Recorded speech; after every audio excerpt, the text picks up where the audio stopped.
Olá, essa é a nossa 7ª videoaula de introdução teológica aos Salmos da Escola Teológica Charles Spurgeon. Olhamos para os tipos de salmos, para uma introdução a eles na última videoaula. Falamos sobre os elementos do lamento de um indivíduo.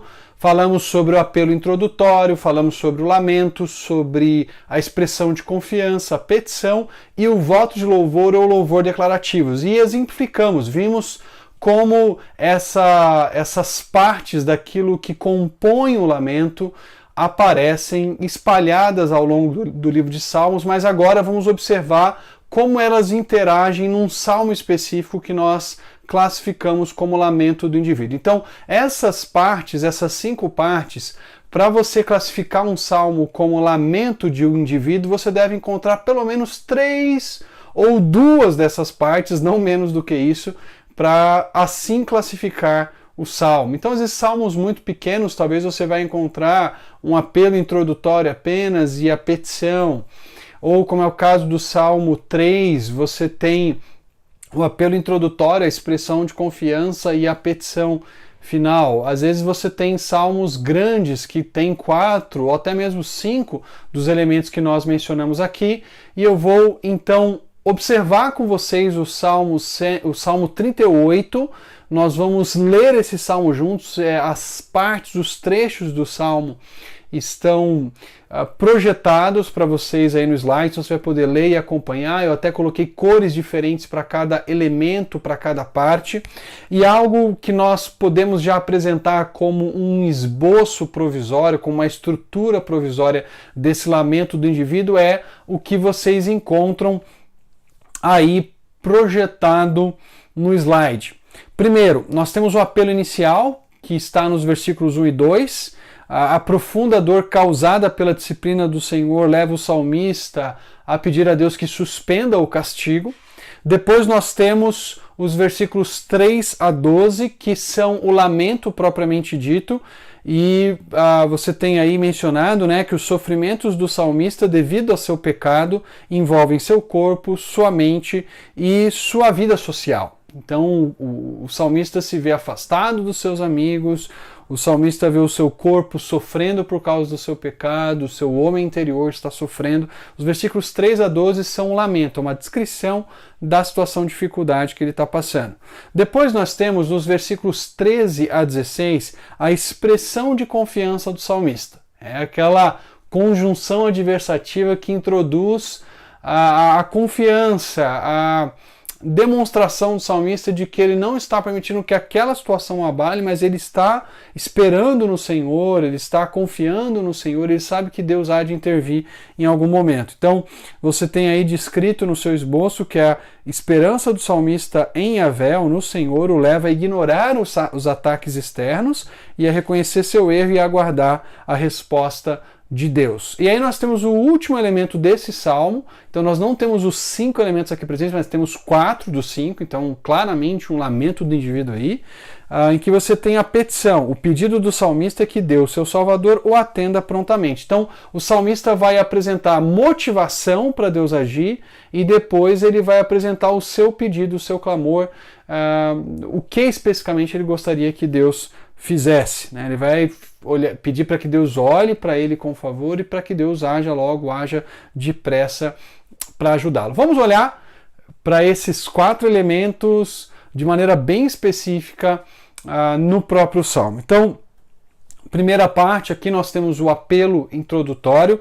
Veja aí, está na cor branca. Senhor, não me repreendas no teu furor, nem me disciplines na tua ira, pois as tuas flechas me atravessaram e a tua mão me atingiu. Então o apelo introdutório é para que Deus haja de maneira favorável, para que Deus não derrame toda a sua ira sobre o salmista. Ele usa inclusive uma imagem aqui, que é a imagem das flechas de Deus que atingem e o deixam machucado, e o deixam ferido. E no seu apelo introdutório ele diz: Senhor, não me repreendas no teu furor, nem me disciplines na tua ira. aí nós encontramos o lamento, a descrição mais extensa daquilo que ele está passando. Veja os elementos que nós mencionamos. O lamento precisa ter pelo menos dois ou um desses elementos, que é tu, ó Deus, eu e eles, os meus inimigos. Vejam o que nós encontramos aqui, está em cor azul projetado aí para vocês. Por causa da tua ira, todo o meu corpo está doente, não há saúde nos meus ossos por causa do meu pecado. As minhas culpas me afogam, são como um fardo pesado e insuportável. Minhas feridas cheiram mal e supuram por causa da minha insensatez. Estou encurvado e muitíssimo abatido. O dia todo saio vagueando, pranteando, estou ardendo em febre. Todo o meu corpo está doente, sinto-me fraco e totalmente esmagado, meu coração geme de angústia. Veja a descrição do eu, o que ele está sentindo, o que ele está passando, o que ele está experimentando aqui nesse texto. Ele fala da saúde dos seus ossos, que foi afetada, fala que a sua culpa é um fardo que ele não consegue suportar, fala da sua postura física de andar encurvado, ele menciona que ele está bastante fraco, doente, febril.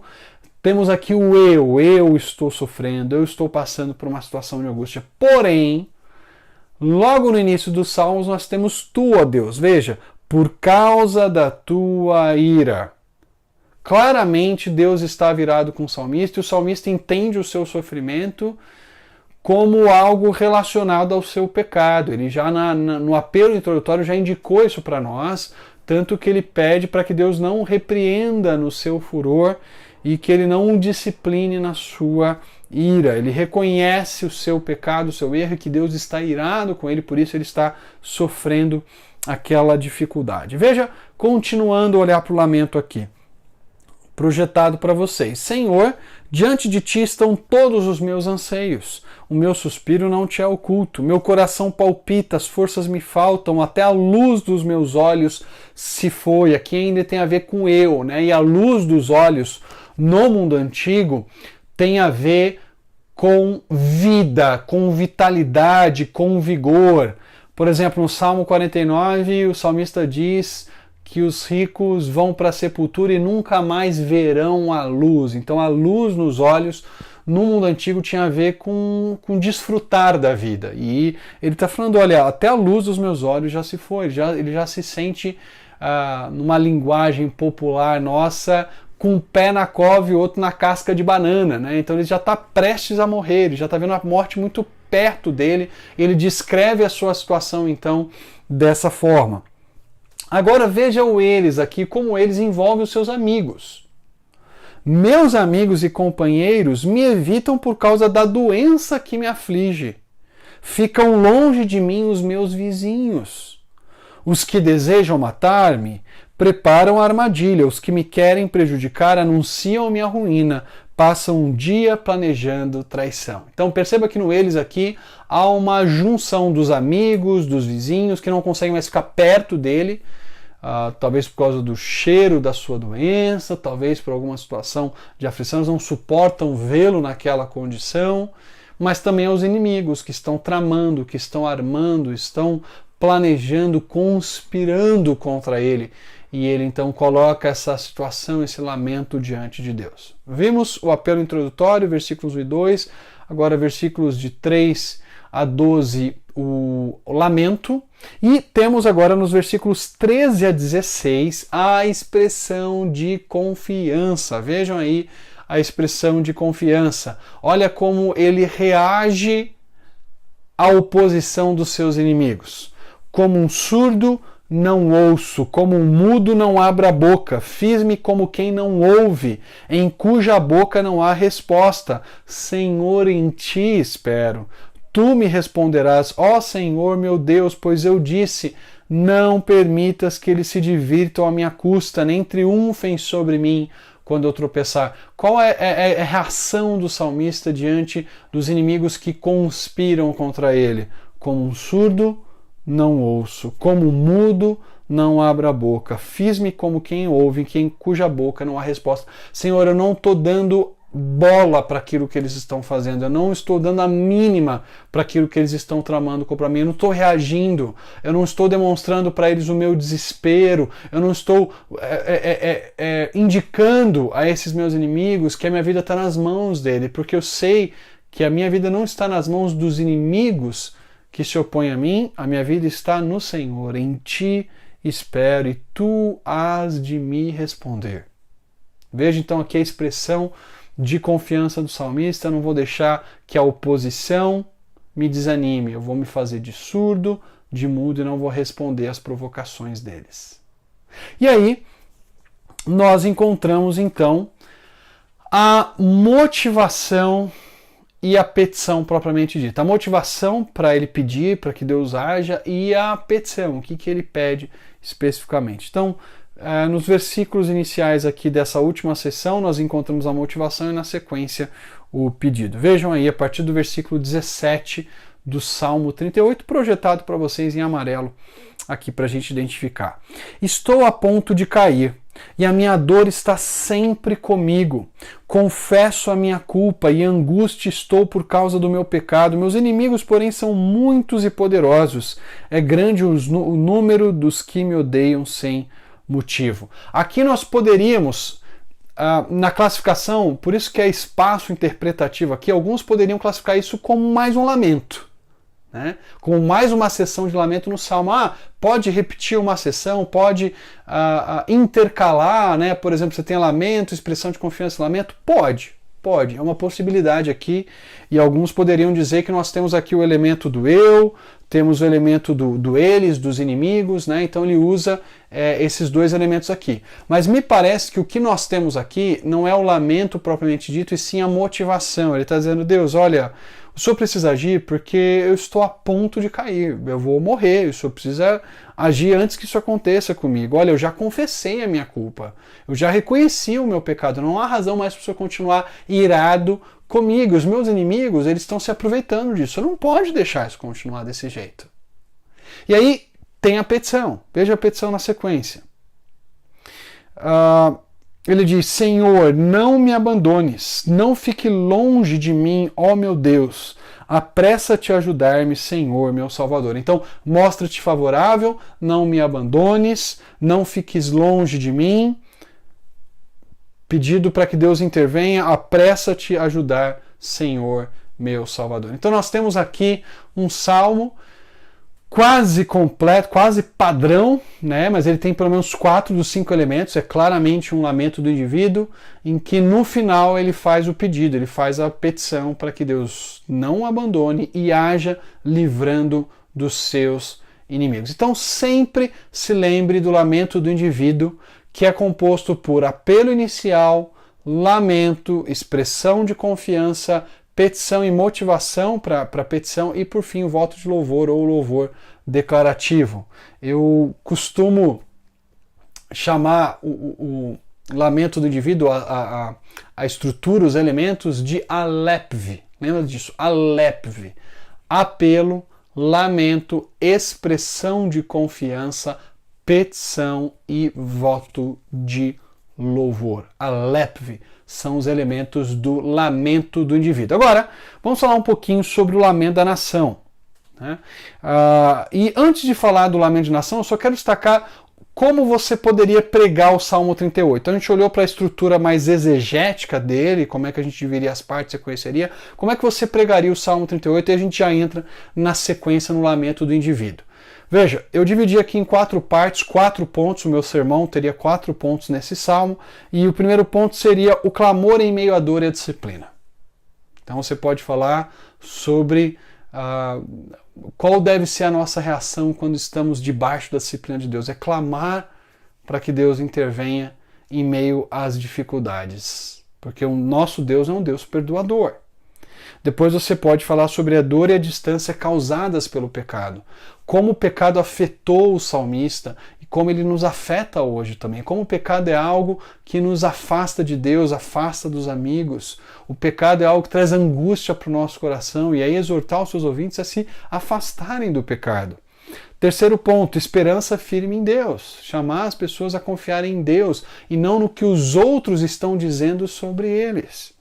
Por fim, o clamor que se derrama e suplica a intervenção de Deus. Você pode mostrar o salmista no final, então, clamando e se derramando diante de Deus, pedindo pela intervenção de Deus nesse momento de dificuldade. Então, essas seriam os 4 pontos de um sermão no Salmo 38, que é o lamento do indivíduo. Vamos olhar para o lamento da nação. Quais são os elementos do lamento da nação? Eu não vou esmiuçar esses elementos como eu fiz no lamento do indivíduo, porque muitos dos elementos do lamento da nação estão presentes também no lamento do indivíduo. Então aquilo que nós já olhamos para o lamento do indivíduo, certamente se aplica ao lamento da nação. Então primeiro temos o apelo e a petição introdutória, assim como o indivíduo clama, ó Deus, a nação, a comunidade clama, ó Senhor, escuta-nos, ouve-nos. Então você tem esse apelo inicial, essa petição introdutória, e você tem um lamento também, a descrição daquilo que a nação está passando. Só que agora você não tem mais o eu, você tem o nós. Você não tem mais os meus inimigos, você tem os nossos inimigos. Então, no lamento também está presente Deus, estão presentes agora os israelitas, o nós, a nação, e estão presentes os inimigos da nação. Aí você tem a expressão de confiança, que aparece nos lamentos da nação, e você tem algo no lamento da nação que você não encontra no lamento do indivíduo. Que é esse ponto 4 projetado aí. A lembrança dos atos passados de Deus. Normalmente, o lamento da nação tem essa lembrança dos atos passados de Deus. Em algumas situações, eu vou dar aqui um exemplo para vocês, que é o Salmo 44. Eu vou ler um trechinho do Salmo 44, eu não projetei, mas vale a pena ler. Você às vezes tem a impressão de que você não está lendo um lamento. Você tem a impressão de que você está lendo um texto que é um salmo de louvor descritivo ou é um louvor declarativo da nação. Porque o salmo começa num tom extremamente positivo. Veja esse exemplo do Salmo 44. Com os nossos próprios olhos, com os nossos próprios ouvidos ouvimos, ó Deus, os nossos antepassados nos contaram os feitos que realizaste no tempo deles nos dias da antiguidade. Com a tua própria mão expulsaste as nações para estabelecer os nossos antepassados. Arruinaste povos e fizeste prosperar os nossos antepassados.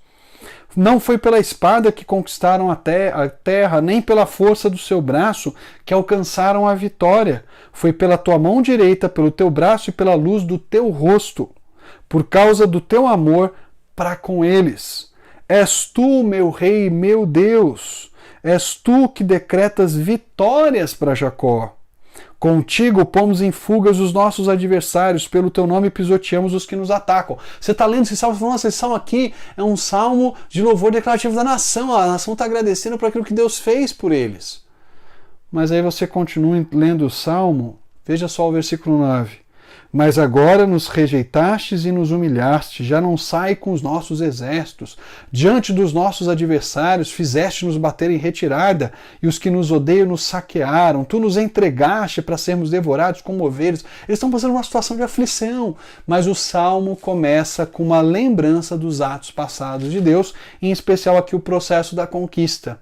Ele vai falando aquilo que os seus antepassados contaram, disseram, de quando o povo entrou na terra e Deus estabeleceu Israel como se planta uma vinha, E essa vinha então ganhou espaço, ela foi se expandindo, foi crescendo. Ele lembra então aqui desse processo de conquista e que a vitória não se deu pelo braço do povo, mas pelo poder, pela mão de Deus em favor de Israel. Então, esse é um ponto que a gente tem que estar atento, que vamos encontrar no lamento da nação e que não está presente no lamento do indivíduo, que é essa lembrança dos atos passados de Deus em favor de Israel. Quinto ponto, nós temos a petição e a motivação para pedir, para que Deus haja, que Deus assim faça aos nossos inimigos, que Deus assim nos faça.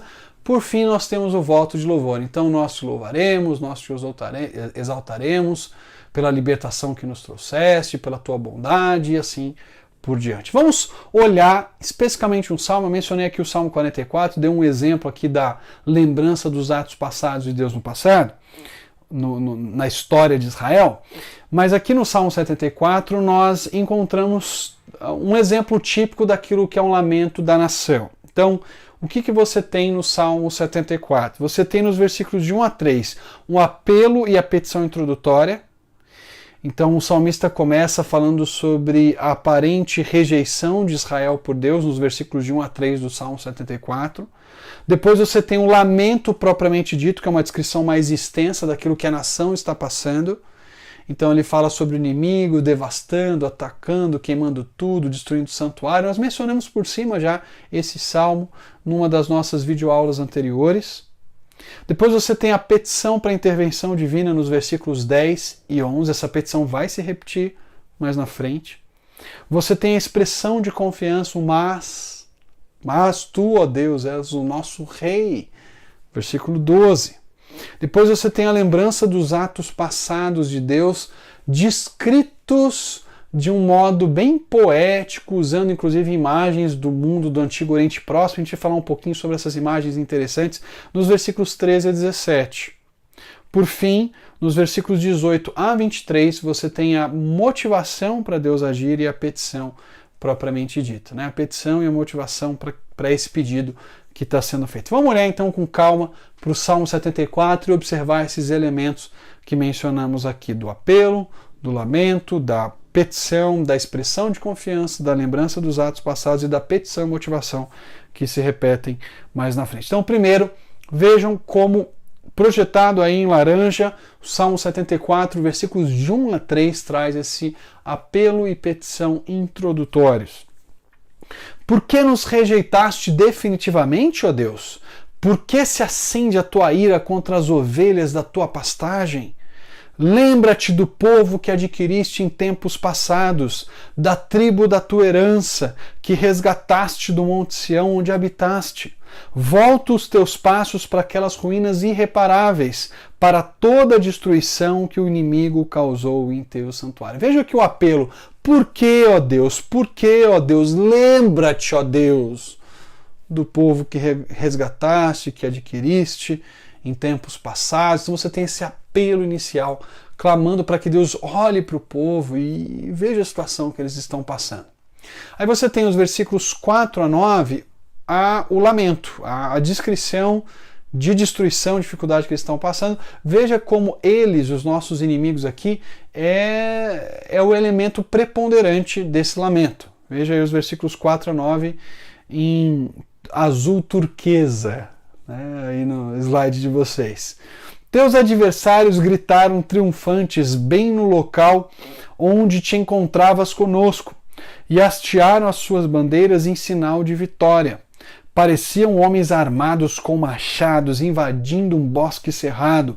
Com seus machados e machadinhas esmigalharam todos os revestimentos de madeira esculpida, atearam fogo ao teu santuário, profanaram o lugar da habitação do teu nome, disseram no coração, vamos acabar com eles. Queimaram todos os santuários do país, já não vemos sinais miraculosos, não há mais profetas, e nenhum de nós sabe até quando isso continuará. Perceba aqui então, primeiro eles preponderante, os inimigos queimaram o santuário, saíram destruindo tudo, os inimigos hastearam as suas bandeiras de vitória no território israelita e estão falando que vão acabar com a nação de Israel. Então eles aqui é preponderante, mas tem também um elemento do nós aqui. O nós é quando eles dizem, já não vemos mais sinais miraculosos e não há mais profetas, nenhum de nós sabe até quando isso continuará. Existe uma ausência de liderança espiritual para a nação nesse momento. Eles estão dizendo, Senhor, está difícil, a gente não tem profetas para revelarem a nós a tua vontade, para nos dirigirem, para nos orientarem. Nós não vemos mais sinais miraculosos, a tua ação do passado, aquilo que tu fizeste, realizaste em favor do teu povo, nós não vemos mais acontecendo, apenas experimentamos a destruição que o inimigo está nos causando. Aí, nós temos na sequência, nos versículos 10 e 11, uma petição que vai se repetir no final do Salmo, mas que está presente aqui. Veja aí. Até quando o adversário irá zombar, ó Deus? Será que o inimigo blasfemará o teu nome para sempre? Porque retens a tua mão direita, não fiques de braços cruzados, destrói-os. Perceba aqui a petição, junto com a motivação, o inimigo está zombando do Senhor, não deixe isso acontecer. estende o teu braço e mata os nossos inimigos. Petição e motivação para Deus agir. Aí nós temos então a expressão de confiança em lilás, destacado para vocês. Mas tu, ó Deus, és o meu rei desde a antiguidade. Trazes salvação sobre a terra. Ah, Senhor, os inimigos estão zombando de nós, estão blasfemando o teu nome, estão queimando o santuário, não vemos mais sinais miraculosos, mas tu, ó Deus, és rei desde o passado, desde a antiguidade. Nós confiamos no Senhor. Uma expressão bela de confiança aqui.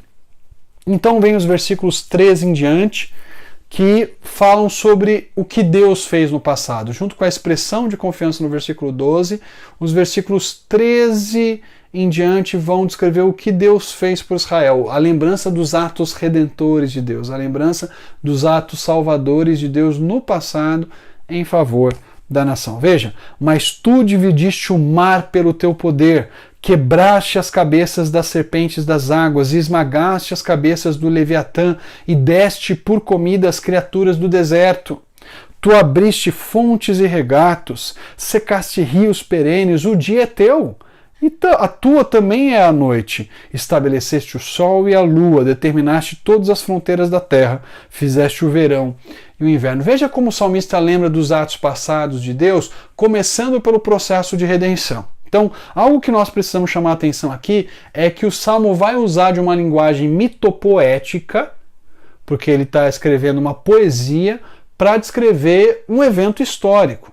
Então, se nós queremos entender exatamente como aconteceu o processo de abertura do mar de juncos ou mar vermelho o povo atravessou, a gente vai para o relato histórico de Êxodo. Aqui no Salmo 74, isso é descrito de uma maneira poética, usando inclusive imagens muito comum na literatura dos povos ao redor. Veja, tu dividiste o mar pelo teu poder, quebraste as cabeças das serpentes das águas, esmagaste as cabeças do Leviatã e o deste por comida às criaturas do deserto.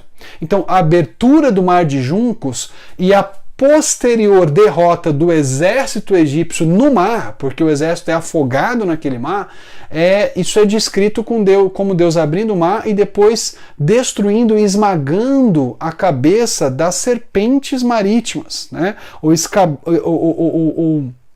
esmagando a cabeça do Leviatã. Então, essa descrição que nós encontramos aqui é obviamente uma descrição poética.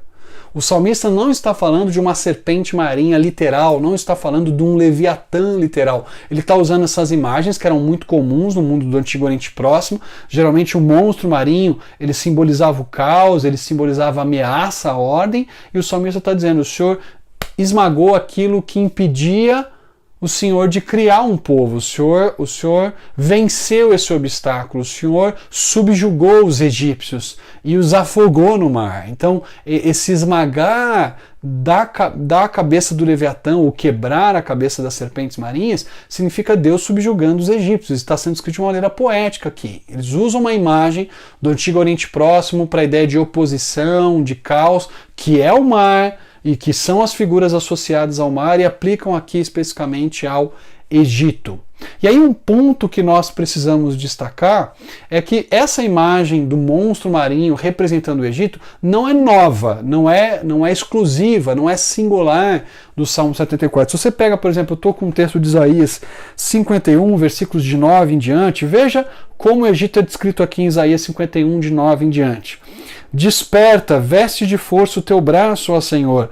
Acorda como em dias passados, como em gerações de outrora. Não foste tu que despedaçaste o monstro dos mares, que traspassaste aquela serpente aquática? Não foste tu que secaste o mar, as águas do grande abismo, que fizeste uma estrada nas profundezas do mar para que os redimidos pudessem atravessar, os resgatados do Senhor? Então, perceba aqui como o processo de abertura do mar e de derrota do exército egípcio no próprio mar é descrito aqui como Deus de novo esmagando, despedaçando o monstro marinho, que é uma imagem para o Egito, sendo derrotado ali na travessia do Mar de Juncos. Aliás, Isaías 31, ali por volta dos versículos 9 e 10, Deus compara o Egito a um monstro marinho inofensivo.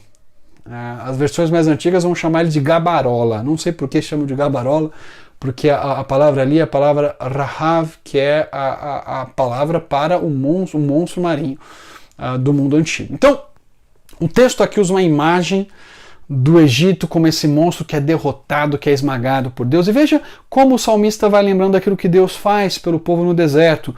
Tu abriste fontes e regatos, secaste rios perenes. Ele está lembrando aqui que depois de Deus fazer o povo atravessar, ele supriu a água que o povo precisava no deserto e depois secou o Jordão para que o povo pudesse entrar na terra da promessa. Então, essa é uma seção que está presente no Lamento da Nação, mas que você não vai encontrar com frequência, na verdade, raramente, se é que encontra, no lamento do indivíduo, mas está presente no lamento da nação. E aí ele funde as imagens aqui de redenção e criação, porque na sequência ele fala de Deus criando o sol, a lua, determinando as estações do ano, então ele lembra também de Deus como criador. Aí nós temos a motivação e petição para Deus agir, né? Seria esse trecho que nós denominamos como quinto ponto na nossa classificação. Veja aí destacado para vocês. Lembra-te de como o inimigo tem zombado de ti, ó Senhor, como os insensatos têm blasfemado o teu nome. Não entregues a vida da tua pomba aos animais selvagens. Não te esqueças para sempre da vida do teu povo indefeso. Dá atenção à tua aliança, porque de antros de violência se enchem os lugares sombrios do país. Não deixes que o oprimido se retire humilhado. Faze que o pobre e o necessitado louvem o teu nome. Veja aqui a razão, a motivação por que Deus precisa agir em favor de Israel. O inimigo está zombando de Deus. Israel é a pomba, é o povo de Deus que deve ser protegido por ele. Deus tem uma aliança com aquela nação. Deus tem o seu nome a zelar. Deus é o Deus que se preocupa com os aflitos, com os desfavorecidos. Senhor, não permita que o oprimido se retire humilhado, para que ele possa louvar o teu nome. Então, a motivação aqui é a glória de Deus, é o louvor do nome de Deus, é a aliança que Deus tem com a nação. E aí nós temos a petição. Levanta-te, ó Deus, e defende a tua causa. Lembra-te de como os insensatos zombam de ti sem cessar. Não ignores a gritaria dos teus adversários, o crescente tumulto dos teus inimigos. Age e mostra favorável a nós, né? Olha para aquilo que os inimigos estão falando e age impedindo que eles continuem zombando do teu nome, como tem feito até aqui. Como nós poderíamos dividir então essa estrutura do Lamento da Nação num esboço de sermão? Minha proposta de novo é que nós tenhamos 4 pontos aqui, seguindo os 4 elementos que encontramos nesse Lamento da Nação. Primeiro ponto que eu diria, vocês têm projetado, o Deus que nos acompanha em meio à devastação. Então esse é o primeiro ponto. Deus está conosco. Deus não nos abandonou. A nossa terra está devastada, mas Deus ainda está com a gente. Segundo ponto, a devastação espiritual causa perplexidade no povo de Deus. Então, quando passamos por momentos de dificuldade, de angústia, momentos de exílio, como passamos durante a pandemia, as dificuldades de nos reunirmos, isso causa perplexidade em nós. Terceiro ponto, lembre-se dos grandes feitos de Deus em favor do seu povo. É o que Israel faz ali nos versículos 13 em diante, é o que nós devemos fazer. Quarto ponto, a glória de Deus como centro da súplica do seu povo. Perceba, o salmista fala sobre zombaria do inimigo, sobre o inimigo desprezando Deus e de Deus agir para que o pobre, o humilhado possa louvar o nome dele. A motivação central para a petição está na glória de Deus e essa deveria ser a motivação nossa também quando oramos hoje. Na nossa próxima videoaula vamos falar sobre o louvor declarativo do indivíduo, o louvor declarativo da nação e o salmo de louvor descritivo. Aguardo você. Até mais.